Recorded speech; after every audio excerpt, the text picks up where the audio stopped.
So does the new year mean perhaps a new career for you? Career and workplace expert John Asnell joins us this morning. So first of all, Happy New Year to you. Happy New Year. Good to be with you. And so, you know, sometimes we say new year, new you, new resolutions. So is it a good time to start looking for a career change? New job. Yeah. Right. It's a great time. And the beginning of the year is almost always a great time to start a career search or a job move for a variety of reasons. You know, that's when a lot of new openings come from companies, right? Their hiring budgets are released. They're planning on hiring new positions, and those open up beginning of the year or in Q1. Also, just the general labor turnover in Q1 is higher because workers tend to move their jobs in Q1 because maybe you were waiting on a bonus to come through before you made a move, right? So it's not just a January thing, but it's persistent throughout Q1. You know, also what kind of gives me a lot of optimism about 24 specifically is if you go to roberthalf.com, we have a survey there called the State of U.S. Hiring. And of course, we ask companies around the United States, what are your hiring plans? About 60% said that they're planning hiring full-time.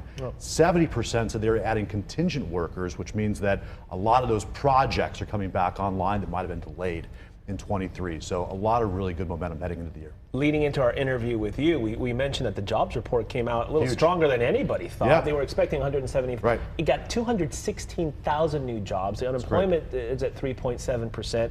That's ending the year on a high note. Does that influence companies and how they hire in terms of salaries? Because all the jobs are great, but what about the salaries? Is what people wondering, because a lot of people are sitting here, no raises over the last however many years.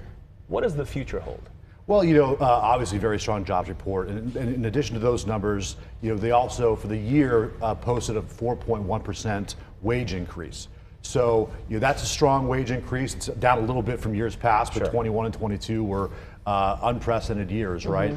And you look at the total job growth number for the year at 2.7, that's a strong number. That's a number that we see in growth years pre-pandemic.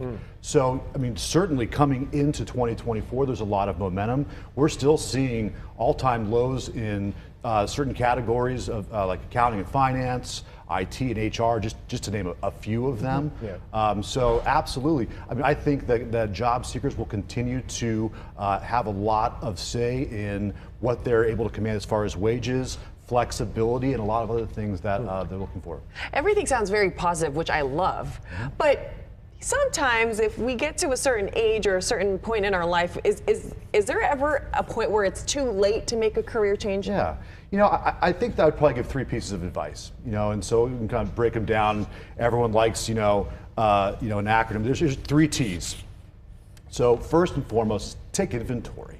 And so, you know, whether you are early in your career, later in career, people have different motivations. Right, and so for some people, their motivations might be just straight stability. I want to be with a company that I can be with for the rest of my career. Maybe it's other things, and that's available to them out there in the market. Secondly, would be tapping your network. So especially for folks that have more career experience, their network's going to be broader.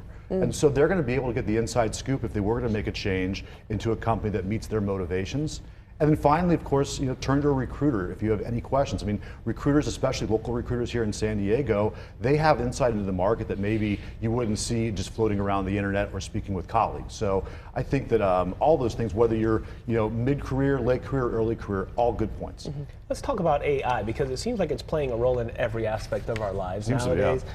Generative AI, is it playing a role in the job search? Is that appropriate? And how is that playing out in your world? Yeah, I mean, it's already being used. I think that, you know, where it's currently being used, and I think there's a ton of value is when it comes to resumes, you know, and cover letters, you know, and so I definitely recommend running your resume through a generative AI tool. It's a great tool, and it can help optimize it. I wouldn't take what it spits out and send it to your, you know, definitely read it. It's a great thing. Definitely read it. Yeah, George Santos. Pair your intelligence with artificial intelligence. That's the way to go.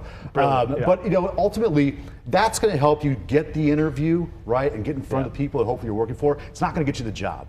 So AI still can't get you hired, but it can certainly help you get in front of the people that you want to hire. Okay, now, just real quick before we let you go, because new year and we're feeling fresh, but some people are really burnt out. Do you have any tips for some of the workers that are maybe disengaged? They're feeling just a little, what are you doing here? You know, I mean, it feels like we've been talking about burnout forever, right? I mean, you know, and so that hasn't changed. And I think that, you know, I would probably echo the same advice, which is really kind of take stock of maybe why you're burned out, why you feel that way. Yeah. If that can be corrected at your current employer, through work hours, flexible schedule, maybe you're doing 3 people's jobs and need to hire somebody. Like if you're happy generally with where you are with some slight tweaks, have that conversation. If not, there's 8.7 million jobs out there, right? Wow. And there's a ton of hiring happening, so there's definitely opportunity for you. An opportunity, but there's that fear thing that's of more of a course. psychological aspect, like leave the risk. what you know Yeah. and get out there and do that risk. John Astel, as always, Good being with you. wonderful Thank you. information. Happy New Year. Happy New Year. Good Thank to you. see you.